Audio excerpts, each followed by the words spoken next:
다른 과목 같은 경우는 잠깐 하고 넘어가도 지식이 쌓여요. 근데 수학은 앞에 거를 복습 안 하면 다음 게 힘들어지고 예습을 안 하면 또 힘들어지기 때문에 방학을 어떻게 보내느냐에 따라서 수학 성적이 올라갈 수 있느냐. 혹시 뭐 이런 거 아닙니까? 어떤요? 문제집 1시간 해라, 인터넷 강의 1시간 들어라, 예습 복습 1시간씩 해라.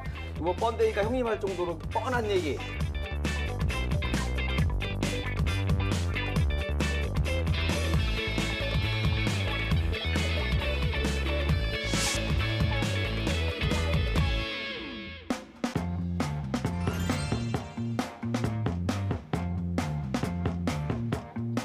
안녕하세요. 즐거운 이야기를 통해 수학의 재미를 찾아보는 수다학입니다. 이제 우리 아이들 여름방학이 코앞으로 다가왔는데요. 하지만 아이들이 이렇게 여름방학을 늘 반가워하는 것만은 아니라고 합니다. 그 이유인즉슨 바로 엄마의 잔소리가 평소보다 훨씬 더 많아지기 때문이라고 하는데요. 굳이 학부모 입장에서 변명을 좀 늘어놓자면 다른 아이들은 새학기 준비도 정말 잘하는 것 같고 또 이 방학 기간 동안에 부족했던 부분도 열심히 채워넣는 것 같아서 그 조바심이 나서 더욱더 이런 생각을 갖게 되는 거거든요, 선생님. 네, 맞습니다. 한 설문조사 결과를 보면 그런 조급함 때문에 어머니들 절반 이상이 방학이 되면 자녀들에게 매일 2시간 이상씩 공부를 시킨다는 결과가 네. 나왔습니다. 이 학기 중에는 아무래도 이제 학교가 끝난 후에 2시간 이상씩 매일 공부하기가 쉽지 않으니까요. 특히 저학년 같은 경우는 너무 어렵잖아요. 그러니까 이제 방학 때 밀린 공부를 시키겠다는 의지로 이제 아이들에게 공부를 시키는데 초등학생 같은 경우는 공부뿐만 아니라 체험, 경험 그리고 놀이를 통해서 그게 골고루 익혀져야지 정말 자기가 가진 것을 배우게 되거든요. 그러다 보니까 편식을 하시는 거예요. 그래서 방학이 되면 밀린 공부만 하실 게 아니라 밀린 놀이, 밀린 그렇죠. 체험 이런 네. 것도 넉넉하게 해주셔야 됩니다. 그래서 보면은 공공기관이나 공원 또는 지자체나 여러 가지 지역사회 단체를 활용한 무료 체험 활동들이 굉장히 많거든요. 그래서 검색하셔서 방학 때는 꼭 아이들과 함께 그런 경험을 많이 가지셨으면 좋겠습니다. 네. 아니 근데 그 방학 때 하루에 2시간 이상씩 공부한다고요? 네. 상상하기 굉장히 힘든데. 그렇죠. 2시간 놀 시간도 없을 것 같은데. 또 이제 특히 그 여름 방학 같은 때는 사실 그 방학 때는 또 수영장을 좀 다녀야 되잖아요. 저 때는 이제 딱 수영장 한번 가잖아요. 그럼 딱 아침에 개장할 때부터 가가지고 문 닫을 때까지 한마디로 뽕을 뽑다 왔죠. 네네. 근데 그 가면 이제 처음에는 갔다가 보면 살이 막 불어요. 불어가지고 나중에는 그 살이 너무 불어가지고 제가 이 눈이 그때 살이 지금 불어갖고 덮어서 작아 보이는 거죠.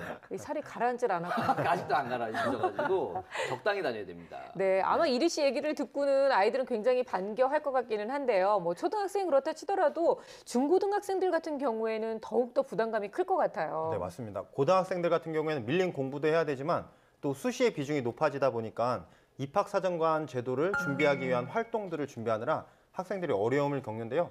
그 활동들을 우리가 준비할 때 보통 3가지가 중요하다고 이야기합니다. 전공 적합성, 그다음 지속성, 그다음에 진정성이라고 하는 부분이 필요한데 네. 방학이라고 하는 긴 시간 동안에 동아리 친구들과 함께 전공에 맞는 토론이나 실험이나 조사 같은 것들을 하고 그것들을 가지고 산출물이나 보고서를 쓰는 활동들은 지금 앞에서 말한 이 3가지를 만족시킬 수 있기 때문에 방학 동안에 그러한 활동들을 하는 것이 너무나 중요하고요. 고등학생들을 보면서 제가 느끼는 것은 중학교와 또 초등학교를 다니면서 독서할 수 있는 시간이 많기 때문에 그 시간에 독서를 많이 해놓는 그렇죠. 것이 네. 너무나 중요하다는 것을 생각하게 됩니다. 네, 근데 얘기를 들으면 들을수록 아이고 방학이 애들한테 정말 방학이 아니구나라는 생각이 많이 드는데요. 사실 그럼에도 불구하고 방학이 꼭 이렇게 휴식을 취하고 노는 시간이 아니라 나에게 있어서 학습적으로 부족한 부분을 채울 수 있는 절호의 기회인 것만은 확실한 것 같아요. 특히나 수학 같은 경우는 더욱더 그런데요. 이렇게 놀고 싶어하는 아이, 또 공부를 좀 시키고 싶어하는 부모, 이 둘 사이에서 어떤 타협점을 좀 찾으면 좋을까요, 선생님? 타협점이라는 게 찾기가 사실 쉽지 않아서 타협점이라고 하는데 그렇죠. 그 선생님들 말씀대로 이것저것 많이 해보고 활동을 많이 하는 것도 맞는 거고 그다음에 지승현 아나운서 말대로 그 부족했던 것들을 보충하는 것도 맞는데 그래서 저는 뭐 절반 하면 가장 좋은 방학이 아닌가. 그 저도 그랬던 것 같고 방학 때는 좀 놀기도 했지만 또 부족한 과목을 집중해서 한 경험도 있거든요. 네. 그런데 현실로 가보면 열심히 일한 당시는 이제 좀 떠나도 되는 거고 열심히 논 당시는 공부를 해야 되는데 현실에서는 열심히 일한 당시는 더 공부를 하는 경향이 있고 그렇죠. 열심히 논 당시는 또 더 노는 경우가 많아서 진짜 그렇네요. 이게 수학으로 딱 집중을 해보면 다른 과목 같은 경우는 잠깐 하고 넘어가도 지식이 쌓여요. 근데 수학은 연계 과목이기 때문에 나선 구조로 돼 있어서 앞에 거를 복습 안 하면 다음 게 힘들어지고 예습을 안 하면 또 힘들어지기 때문에 네. 수학만큼은 반드시 일정 시간 공부를 하는 시간을 방학 때 갖도록 하는 게 좋을 것 같습니다. 네, 그래서 저희가 방학을 어떻게 보내느냐에 따라서 수학 성적이 올라갈 수 있느냐 그 방법을 오늘 알려드리려고 하는데요. 특집으로 좀 꾸며봤어요. 아, 혹시 뭐 이런 거 아닙니까? 어떤요? 뭐 문제집 1시간 해라, 인터넷 강의 1시간 들어라, 예습 복습 1시간씩 해라. 이거 뭐 번데기가 형님 할 정도로 뻔한 얘기. 그런 했던 얘기. 또 이런 거 하는 거 아니에요? 그렇게 평범한 얘기라면 저희가 굳이 오. 특집이라는 말을 붙이지 않았을 겁니다. 기대됩니다. 네, 오늘 저희가 여러 가지 수학을 공부할 수 있는 방법을 제시해 드리는 건 맞는데요. 그 방법 중에서 내 아이의 성향과 내 아이의 성격에 맞춰서 고르실 수 있는 그런 방법들을 저희가 한번 준비를 해봤거든요. 아마 오늘 방송 함께 하신다면 든든하게 여름방학을 보내실 수 있을 것 같아요. 근데 그 수학 13점에 네. 집중력 제로. 어. 불만은 엄청 많은 아이. 하다 보니까 내 얘기인데, 그러니까 이런 아이들을 위한 이런 아이들도 충분히 공부할 수 있는 그런 학습법도 혹시 있을까요? 있습니다, 있습니다. 아우, 저희가 웬만한 다행이네. 학습법은 다 준비를 했기 때문에 예. 피해갈 수 없을 겁니다. 어우. 자, 저희가 키워드로 준비를 해봤는데요. 자, 오늘 여러분께 제안해드리는 학습법 중에서 첫 번째 키워드 함께 보시죠.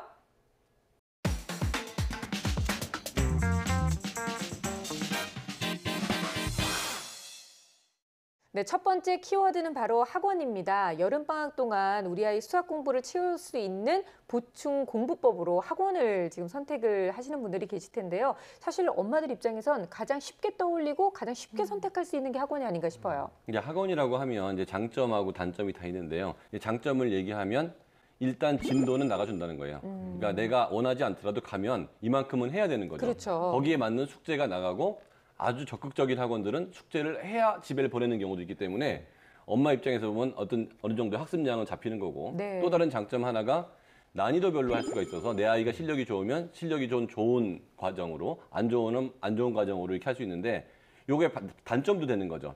예를 들어서 보내긴 했는데 학원에서 별 관리를 안 하고 그냥 왔다 갔다만 그렇죠. 하고 그냥 뻔하게 수업만 듣고 오는 경우가 있고 숙제 검사도 안 하고 이래버리면 보내는 효과가 없고 또 하나는 엄마들의 욕심이 내 아이는 실력이 안 좋은데도 꼭 좋은 아이 반에 들어가고 싶은 그런 욕심이 있거든요. 네. 그렇게 되면 이 아이는 또 이해가 안 되는 경우가 있어서 난이도를 적절하게 잘 관리를 할 수 있게끔 엄마가 잘 지도를 해주셔야 되는 거죠. 그러니까 요거는 장점도 되고 단점도 되는데 엄마의 선택이 장점 위주로 간다면 효과는 있을 거라고 봅니다. 저는 뭐 그 선생님 얘기에 좀 동감하는데, 네. 그 사실 그 학원의 장점은 선생님이 얘기한 거 말고 진정한 장점은 뭐냐? 정말 예쁜 여학생을 볼 수 있는 기회가 생긴다는 거예요. 저는 남학교 다녔으니까 그 좀 마음에 드는 학생 한 명 있으면은 네. 학원을 안 빠집니다. 계속 다녀요. 아니 그게 지금 말씀하신 그냥 왔다 갔다만 한 그 케이스잖아요. 그래서 전형적인 케이스죠. 아휴. 학원을 옮기는 경우는 뭐냐면 그 여학생이 어떤 남학생하고 사귄다.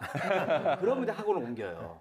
옮기는데 어쨌든 뭐 그 친구 때문에 이제 학원을 안 빠진다는 이런 장점이 있고, 네. 단점은 뭐냐면 이제 그 선생님이 그 수학 진도를 막 나가잖아요. 근데 저는 이해가 안 돼서 어느 순간부터는 제자리 걸음입니다. 선생님하고 다른 아이들만 막 달려나가요. 어느 순간 나만 수학에 미아가 되어 있어. 마치 그 뮤직비디오 한 장면 아니 같아요. 너무 네. 적절한 표현이네요. 진짜 수학 속에 미아가 되는. 미아가 됐어요. 그때 딱 노래가 떠오르잖아요.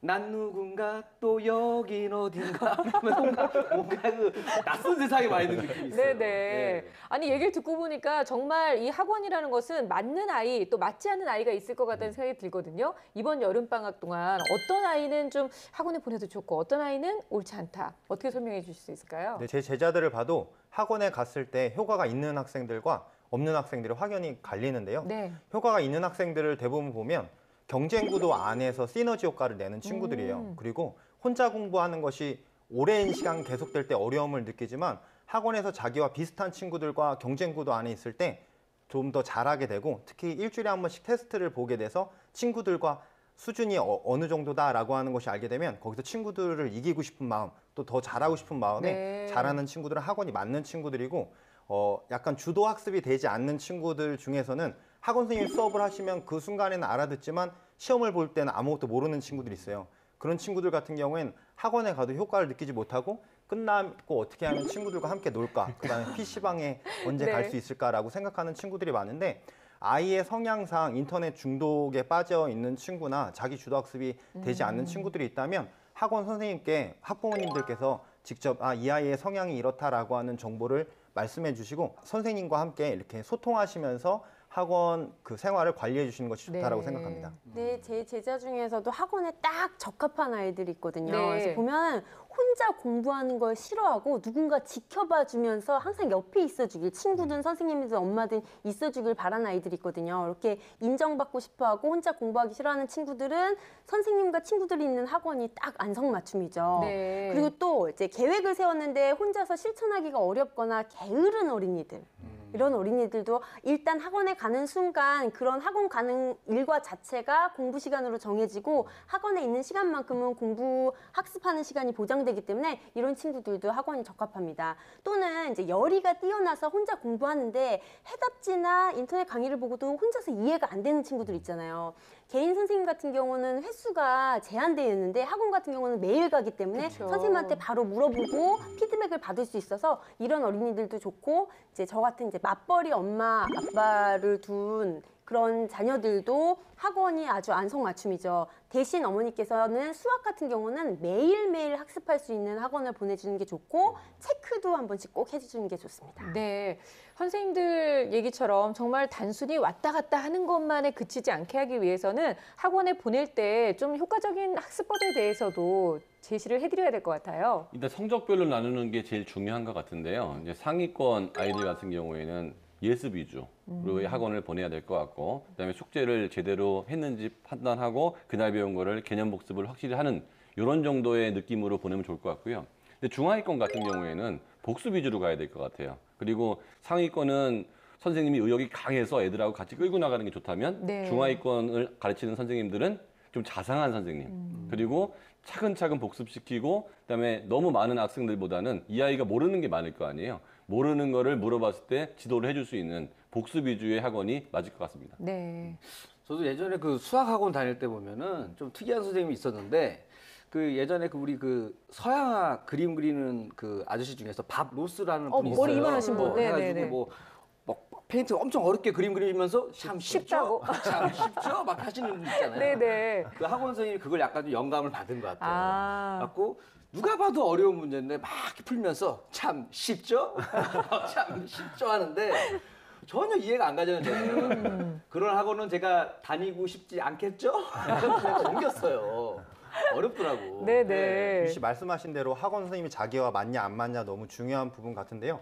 또 학생들이 이제 학원에서 너무 많은 시간을 보내는 것도 저는 옳지 않다라는 생각을 해요. 왜냐하면 학원에서 어떠한 수업을 듣고 자기 주도 학습을 수업 들은 시간만큼이 확보돼야 되는데 그 시간이 확보되지 않는다면 계속 듣기만 해서 자기 안에 남는 것이 없는 경우들이 많이 있어요.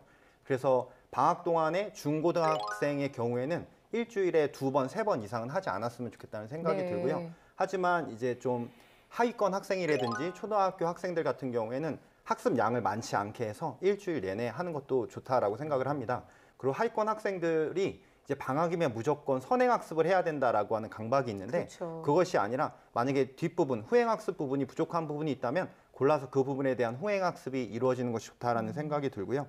그다음에 실력이 너무 부족해서 학교에서뿐만 아니라 학원에서도 수업을 듣는데 그것이 이해되지 않는 친구들이 있다면 그 공부방 같은 곳을 이용하는 것도 좋다라는 생각이 듭니다. 네, 맞아요. 저희가 가끔씩 그 솔루션으로 학원보다 또 공부방을 그 권해드린 적도 있거든요. 근데 저는 공부방을 잘 경험해 보지 않아서 좀 더 세심한 그 관리가 필요한 아이들 경우 공부방을 저희가 많이 좀 말씀을 드렸었는데 과연 공부방이 효과적인 아이들은 어떤 아이들일까요, 선생님?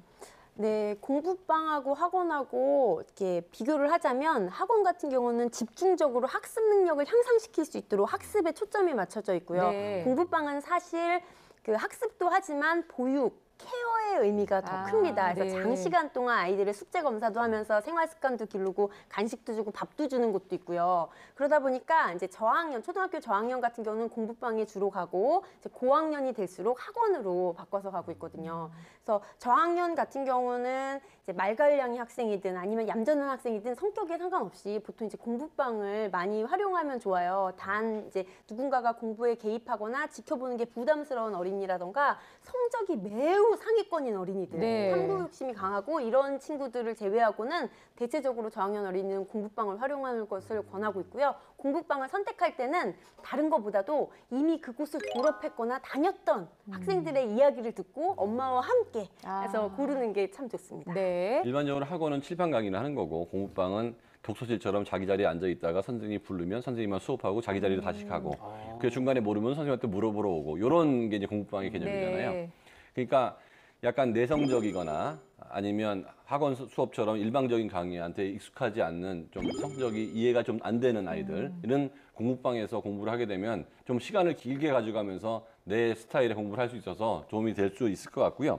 그리고 방학이기 때문에 공부방 같은 경우는 좀 자주 가서 선생님한테 자주자주 지도를 받을 수 있기 때문에 또 그런 면에서도 플러스 효과가 있을 것 같아요. 근데 그 수학이라고 하면 저는 밥이라고 하잖아요. 수학은 하루에 1시간씩은 반드시 좀 계속 해줘야 그 감각이 유지된다고 저는 봅니다. 네. 아, 선생님 얘기 들어보니까 저는 그 학원보다는 공부방 공부방 스타일인 것 딱이었어요. 같아요. 제가 봤을 때도 그래요. 선생님이 그냥 딱 붙잡아 앉혀놓고 정신 똑바로 차리게 맞아요. 그렇게 해주셨어야 되는데. 자, 그렇다면 공부방과 학원을 선택할 때 또 주의해야 할 점이 있다면요? 네, 부모님께서 선행에 대한 부담을 갖고 계신다면 학원에서도 그 부모님의 그 필요를 만족시켜 주시기 위해서 진도를 급하게 나가는 것이나 아니면 문제집을 이만큼이나 풀었다라고 하는 거에 대해서 이야기하시는 경우들이 많기 때문에 네. 선행을 많이 나가야 되겠다, 그다음에 진도를 많이 나가야겠다라고 하는 욕심을 좀 버리시고 이 아이에게 적합한 진도가 무엇인지, 이 아이에게 맞는 선생님이 어떤 분이신지,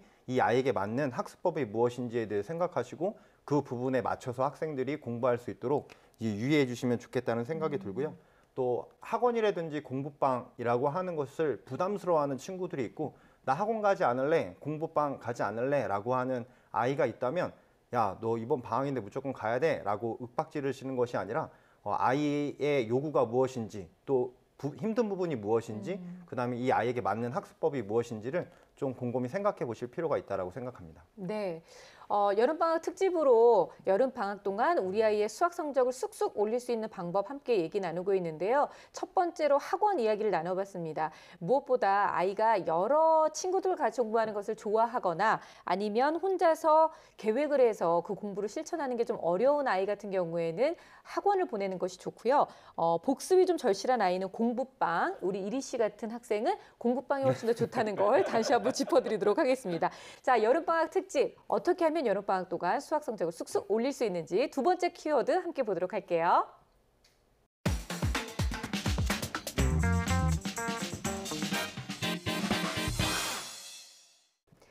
네, 1대1 지도 다음 키워드였는데요. 사실 저희가 1대1 지도 하니까 많은 분들이 이거 사교육을 조장하고 고액과외를 하려는 거냐라고 좀 오해하실 수도 있겠는데 사실 꼭 그런 것만 존재하는 건 아니거든요. 그리고 아이가 수학 성적이 좀 많이 떨어져 있다라고 할 때는 좀 집중적으로 1대1로 교육을 한번 받아보는 게 어떤가라는 생각들을 많이 하게 되는데요. 그렇다면 1대1 지도는 어떤 아이한테 적합하다고 보세요?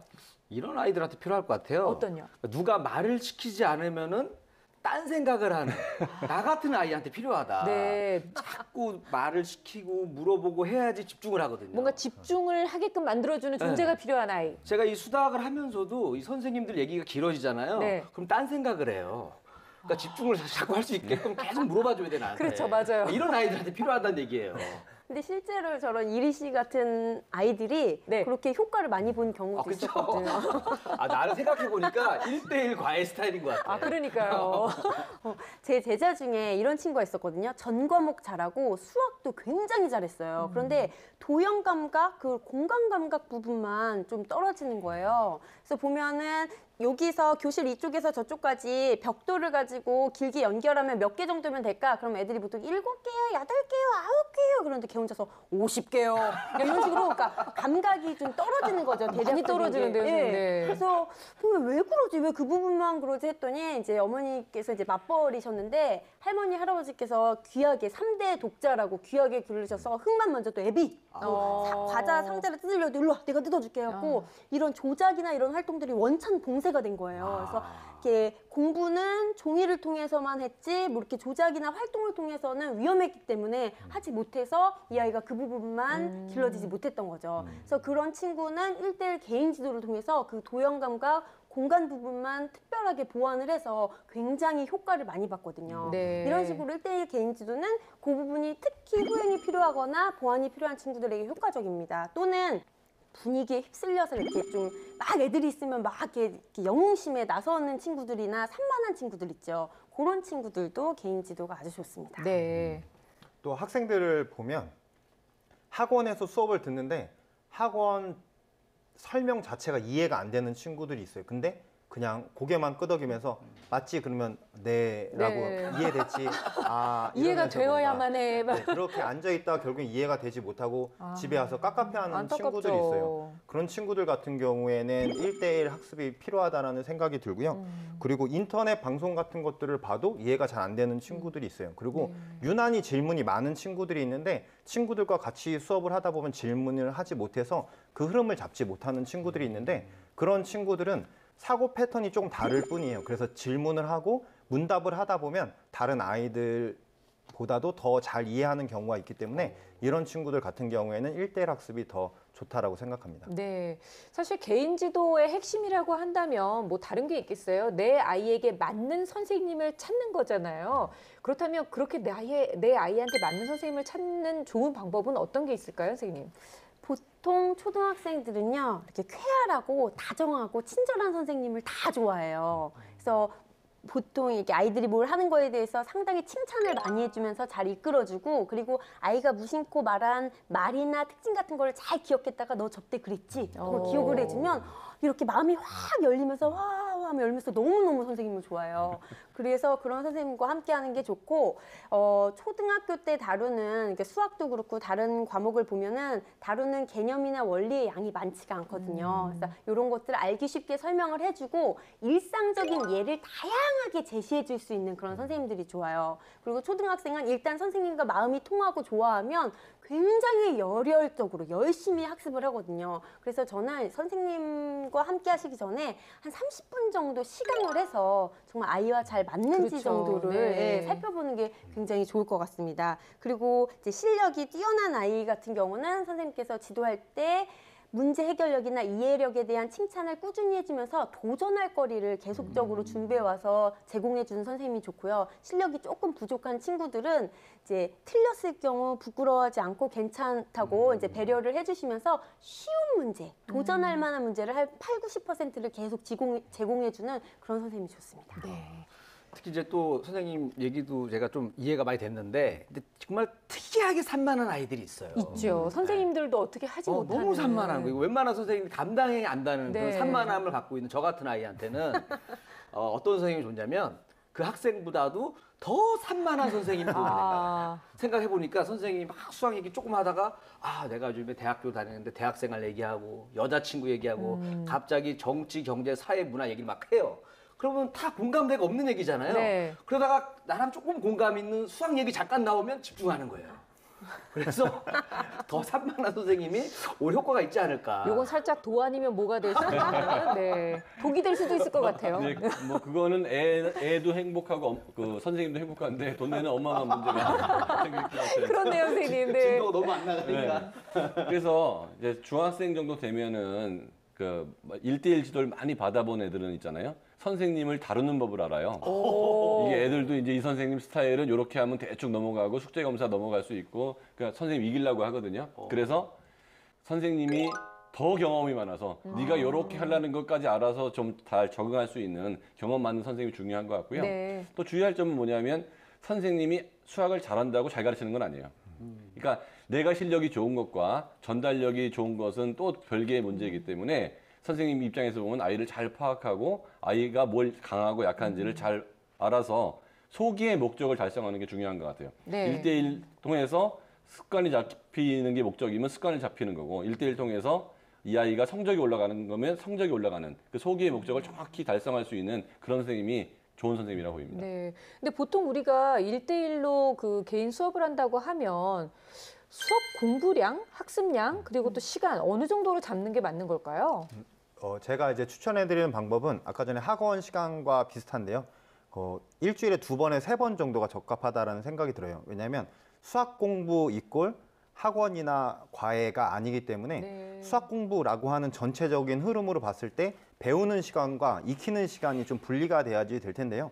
배우는 시간만 너무 많다 보면 학생들이 그것을 익혀서 자기 것으로 만드는 시간이 부족하다는 그렇죠. 생각이 드는데 그래서 일주일에 2-3번 정도 학습을 하고 하루에 스스로 공부할 수 있는 시간이 2시간 정도가 확보될 수 있으면 좋겠다는 생각이 들고 하지만 하위권 학생들 같은 경우에는 그것이 습관이 되고 그다음에 꾸준히 할 수 있는 그런 규칙성이 상당히 중요하기 때문에 매일 1시간 정도의 수업을 하고 1시간 정도 복습할 수 있는 시간이 있으면 좋다라는 생각이 듭니다. 네. 초등학생의 경우에는 수학 개인 지도의 경우 보통 일주일에 3번 1시간 정도면은 이제 적당하다라고 해서 그렇게 시키시는데요. 그것과 별개로 그 공부가 끝난 후에 복습은 매일매일 꾸준하게 이루어져야 됩니다. 그래서 학습이 끝난 다음에 선생님과 함께 공부했던 것에 대한 복습도 이루어지지만 교과서하고 수학 익힘에 대한 공부도 기본적으로 해야 되고 자기보다 어려운 문제집 말고요. 조금 수준이 낮은 문제집 한 권 정도는 준비를 해서 매일매일 수학은 진짜 규칙성이거든요. 매일매일 네. 공부하는 게 꼭 필요합니다. 근데 1대1 개인 지도라고 해서 무조건 선생님이 집으로 찾아오시는 방법만 있는 건 아니잖아요. 요즘은 사실 화상을 통해서 아니면 뭐 인터넷 강의를 통해서도 얼마든지 1대1 개인 지도가 가능한데 어떤 아이들한테 이게 맞는지 좀 궁금해요. 일단 그 스멜에 민감한 아이들한테 맞을 것 같아요. 왜냐면 선생님 요즘에 날씨 덥고 그러잖아요. 그 방해 요소가 그쵸. 없게 만들어주는 거군요. 더워갖고 막 땀도 막 잔뜩 나가지고 와가지고 막 땀 냄새 나지. 아. 게다가 신발 벗었더니 발 냄새 나지 그러면. 저는 화상용을 선택하겠습니다. 저는. 그 좀 스멜이 민감한 아이들은 이게 머리가 아프단 말이에요. 냄새 네네. 맡으면. 그러니까 좀 이렇게 좀 깔끔한 친구들은 약간 1대1 화상 과외가 맞지 않을까. 예. 저도 초등학교 때 이제 개인 지도를 한 번 받은 적이 있었는데 여자 선생님이 오면 그 화장품 냄새가 참 좋았는데 남자 선생님이 왔는데 진짜 발 냄새가 너무 많이 나서 진짜요? 어머니한테 발 냄새 때문에 관둔다고 할 수는 없고 그럼 혼나죠 어머니한테. 난 너무 공부하기 싫다고 그래서 저는 그게 마지막 개인 지도를 한 달 정도 했던 기억이 나는데 발 냄새 때문에 관뒀습니다 저도. 근데 화상과외라는 게 결과적으로 인터넷이 발전해서 선생님과 학생이 같은 시간에 접속해서 진도를 나가는 거잖아요. 그러니까 공간적으로만 얘네 집에 가지 않는 거지 약속한 시간에 하는 거기 때문에 인터넷 강의하고 좀 다른 거고요.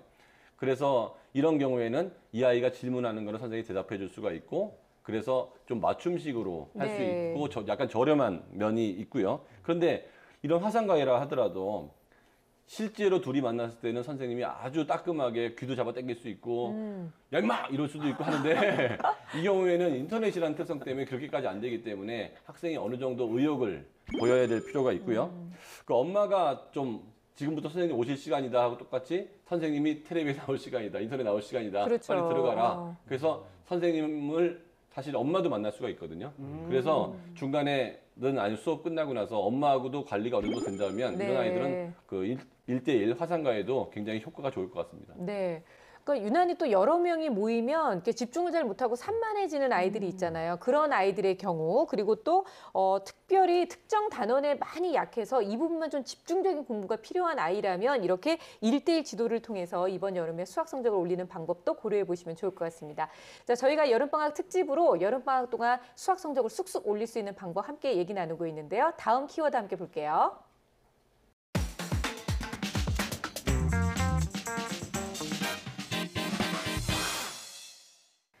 세 번째 키워드는 바로 스스로 학습입니다. 참 부모님들 입장에서는 가장 이상적인 방법이죠.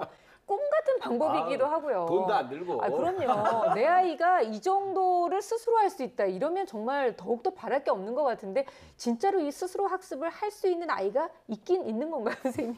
그렇죠. 그 엄마들이 가장 좋아하는 6글자가 스스로 척척척.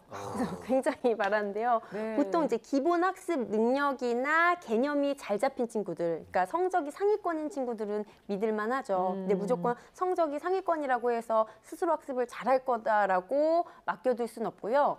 문제집을 열심히 풀고 혼자서 계획해서 공부도 잘하지만 가장 중요한 것은 오답 처리를 명확하게 하는 아이가 스스로 학습을 잘하는 네. 아이입니다. 그러니까 해답을 보고 이해를 잘한다든지 아니면 어렵다면 형, 누나, 엄마, 친구, 담임 선생님을 통해서라도 그 몰랐던 것을 해결하고 오답 노트를 혼자 스스로 쓰려고 하는 그런 처리 능력이 뛰어난 친구들이 스스로 학습을 잘합니다. 네. 또 성격적으로 본다면 약간 적극적인 친구보다는 소극적인 친구, 누군가가 개입을 했을 때 부담스럽고 집중력이 확 떨어지는 친구들이라면 이 친구들은 혼자서 공부하는 게 낫죠. 네. 다른 과목은 사실 스스로 학습하기가 되게 쉬워요. 근데 수학은 좀 힘들어서 이 두 가지 조건이 있는 학생들이 스스로 하는 게 맞을 텐데요.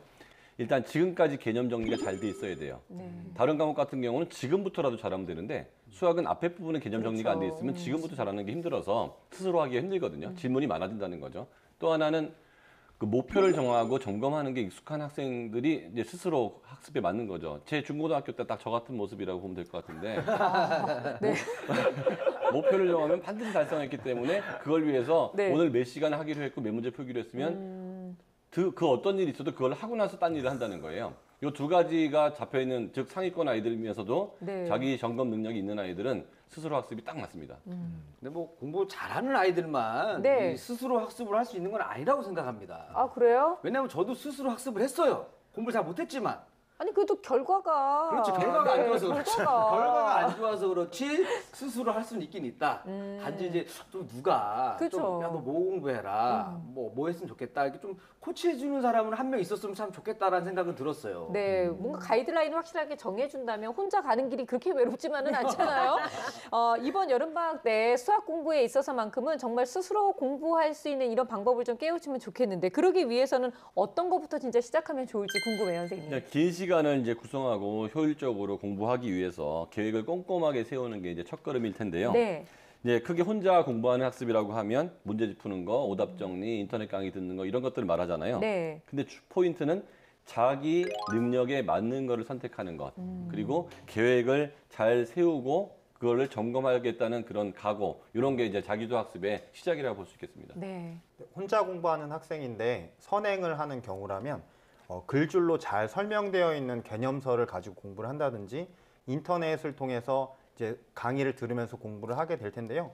거기에서 중요한 것은 정답률이 중요한 것이 아니라 개념이 명확하게 이해됐는지에 대한 확인이 중요하다고 생각합니다. 네. 그래서 제가 학교에서 친구들에게 추천하는 방법은 어떤 자기가 틀린 문제들 중에서 가장 핵심이 되는 문제에 대해서 3번 틀린 것을 답안지를 보면서 적어보는 것을 추천을 하는데요. 네. 그렇게 하다 보면 해설에서 나와 있는 내용들에 대해서 핵심 개념이 무엇인지를 확인할 수 있어서 첫 번째는 답안지를 그냥 베껴서 써보고 두 번째는 그냥 상상해 보면서 쓴 다음에 그것을 빨간 펜으로 고쳐보고 그 다음에 아예 가리고 써보면서 그 문제에 숨어 있는 핵심 개념이 무엇인지 보면 좋겠다는 생각이 들고요.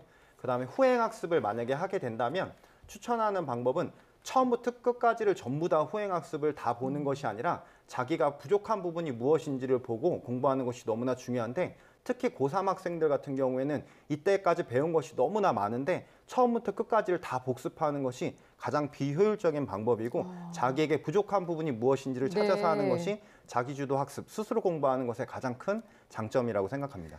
자기주도 학습을 실천하기 위해서 가장 먼저 해야 되는 게 바로 올바른 문제집을 선택하는 거라고 다들 말씀하시잖아요. 그런데 사실은 이 올바른 문제집을 선택한다는 것 자체가 가장 어려운 일인 것 같아요. 도대체 그 기준이 뭔지 잘 모르겠어요.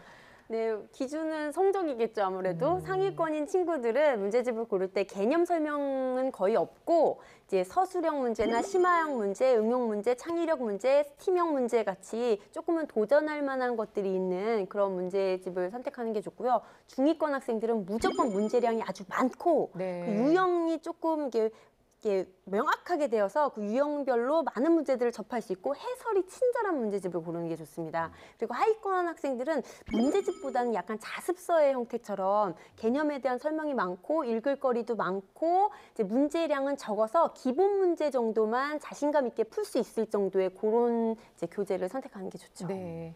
일단 뭐 문제집은 부담 없이 좀 가격이 싼 게 좋은 것 같아요, 저는. 그래야 안 풀어도 네네. 어머니한테 덜 혼나요. 아, 그래요. 덜 혼나고 근데 이런 생각도 들었어요. 방금 하면서 그 우리도 양복점도 맞춤 양복 있잖아요. 있죠. 딱 문제집도 딱 가면 나한테 딱 맞는 문제집을 뽑아주는 거예요. 네. 이런 시대가 열리지 않을까. 이미 열려 있죠. 그런 열려 시대는. 있어요? 네, 이미 그 문제풀이 있는 사이트들이 있어가지고 내 수준을 넣으면 나한테 맞는 수준의 문제가 나오고 있습니다. 네, 오. 그렇군요. 좀 활용해 보시면 참 좋을 것 같다는 생각이 들고요.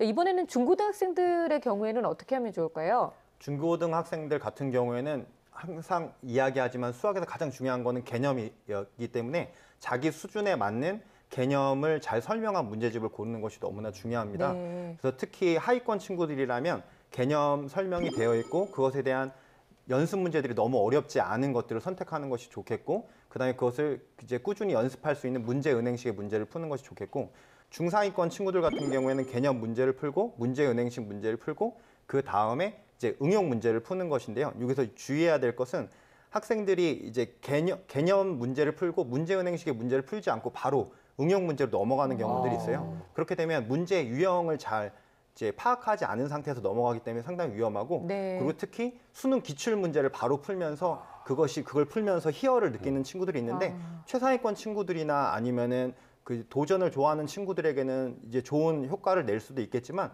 아닌 경우에는 오히려 수학이 싫어지고 어려운 경우가 있기 때문에 네. 개념, 문제은행식 문제, 활용 문제, 그 다음에 기출 문제, 순으로 문제를 푸는 것이 가장 중요하다고 생각합니다. 괜히 섣불리 덤볐다가 좌절을 경험할 수도 있기 때문에 의욕 떨어져. 한두 번 아니잖아요. 우리가 많아요. 그렇게 괜히 경험해 본 적. 개념 이해했다가 어차피 실전에 가면 이런 문제 풀 텐데 하면서 그렇죠. 어려운 거를 그걸 괜히 봐가지고 아유 공부해도 안 되겠구나. 역시 안 돼 이러는 이런다니까요. 거죠. 인터넷 강의 얘기도 나왔는데 인터넷 강의를 잘 활용할 수 있는 방법도 있겠죠? 인터넷 강의의 가장 큰 장점은 유명 강사의 강의를 시간과 공간 제한 없이 마음대로 들을 수 있을 뿐만 아니라 내가 듣고 싶은 부분만 쏙 골라서 들을 수 있잖아요. 그리고 안 되면 그 부분만 다시 들을 수 있는 장점이 있어서 매우 좋은 면이 많은 강의죠. 근데 단점은 다시 들을 수 있기 때문에 느슨하게 들을 수 있어서 들을 때 아예 다시 안 듣겠다는 마음으로 열심히 듣는 그 자세가 필요하고요. 네. 근데 인터넷을 또 듣다 보면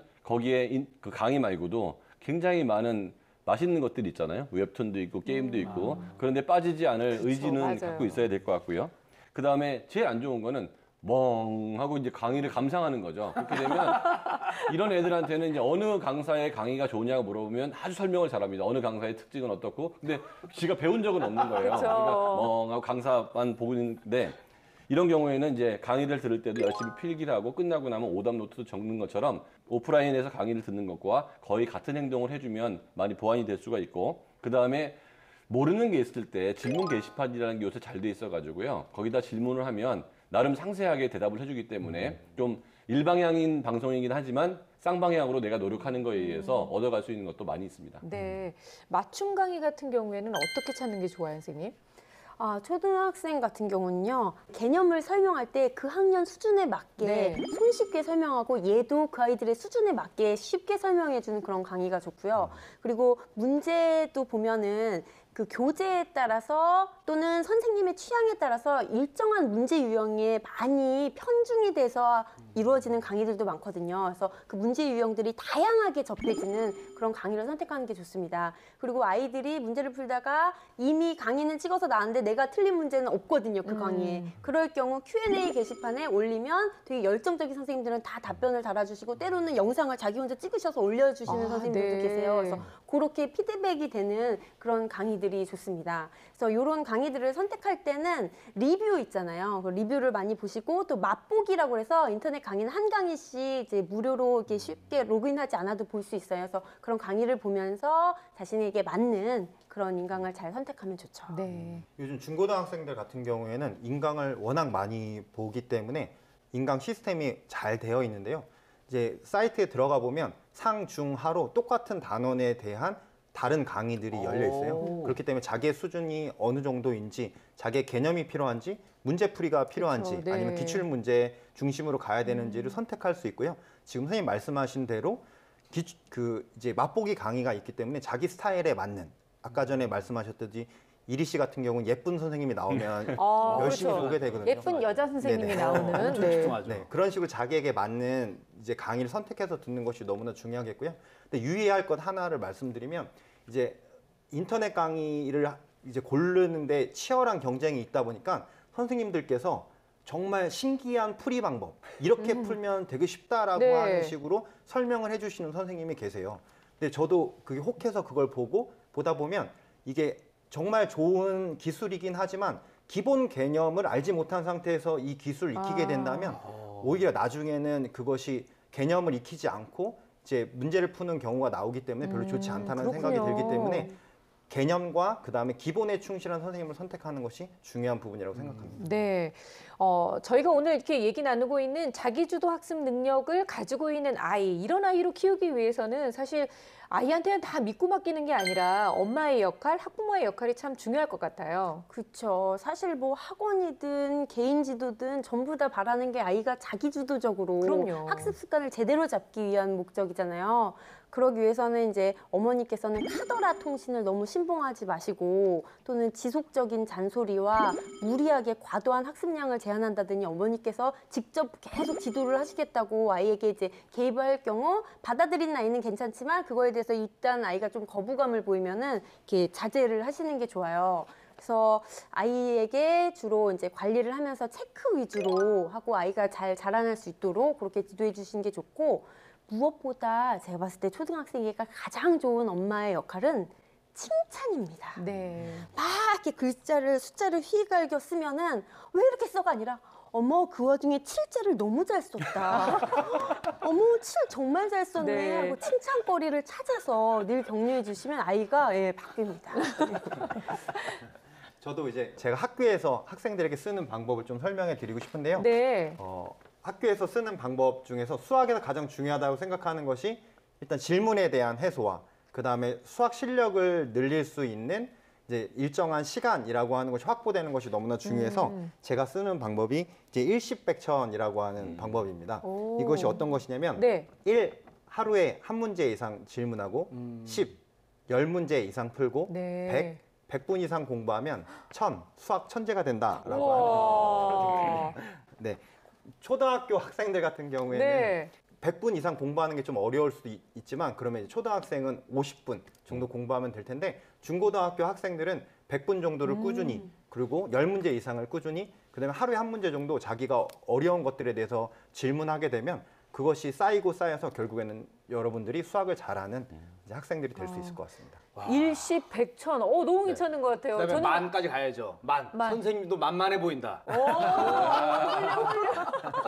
그럴 수 있도록 제가 이거 네. 홈페이지에 올려놓을 테니까요. 다운로드 받아 쓰시면 네, 됩니다. 참고하시기 바랍니다. 아, 저는 오늘 일 나오길래 네. 하루에 한 문제만 풀면 되는 줄 알고 굉장히 가뿐하게 생각했는데 당황했네요. 아니, 저는 오늘 굉장히 훈훈했습니다. 그래요? 훈훈하다부터 뜨거웠는데 사실 이거 방학 특집이잖아요. 그렇죠. 사실 저도 요즘에 그 일이 많지가 않아서 거의 방학하고 비슷하거든요. 그래서 이 방학을 잘 보내겠다. 네네네. 한가하다고 나태해지면 안 되겠다. 그렇죠. 그때서 뭔가 준비해가지고 재도약을 할 수 있는 기회를 만들어야겠다는 생각을 했어요. 일십백천을 본인한테 맞게 한번 해보세요. 하루에 하나씩 시나리오를 짠다. 뭐 이런 식으로 해서. 이런 식으로 하면 해야겠네. 그러니까요. 그래가지고 이제 모든 프로그램이 다 만만해 보이는 그날까지 우리 너나 잘하세요.